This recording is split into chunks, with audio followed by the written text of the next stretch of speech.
Men use the image of female perfection to motivate themselves. And that's exactly right. That's precisely what they do. You see that in the Tom Sawyer story.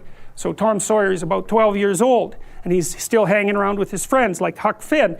And this girl moves across the street, Becky, and she comes out, and he's struck by her for the first time in his life. Something's changed. And the first thing he does is hop up on a picket fence and show off and balance in front of her. And he's saying, well, look at me, look at me.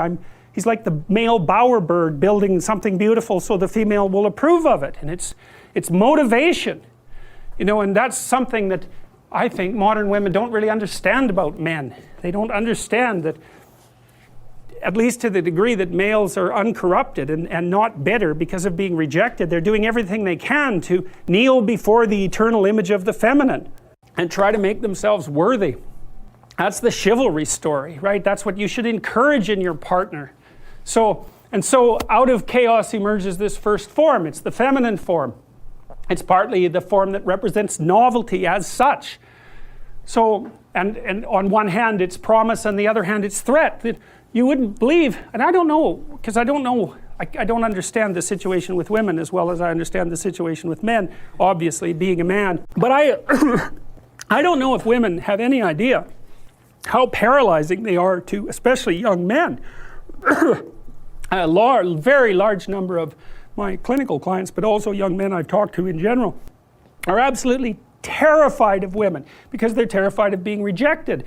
And the terror exists in precise proportion to the attraction to the woman, which is a horrible paradoxical situation to be in. It's often why men make such fools of themselves in front of women that they're attracted to. It's because, first of all, they don't see the woman that they're attracted to, because what the hell do they know about her? They don't see her as an individual. They see her as the manifestation of a judgmental ideal. And then it's only in establishing the relationship with the actual woman that they can start differentiating between the judgmental ideal and the actual individual woman. And that also requires a sacrifice. And the sacrifice is, you never can have an ideal woman.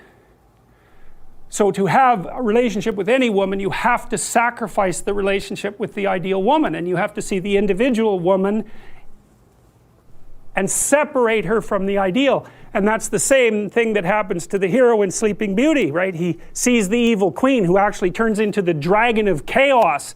And it's not until he can defeat her that he can establish a relationship with the actual princess.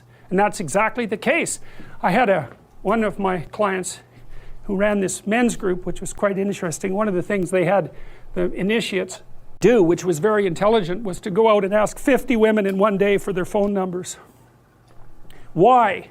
Politely, properly, you know. It was a game, but it wasn't a stupid game. And the idea was, get over your fear of rejection. And how do you do that? By encountering it continually and continually and continually, so that you're no longer paralyzed by this.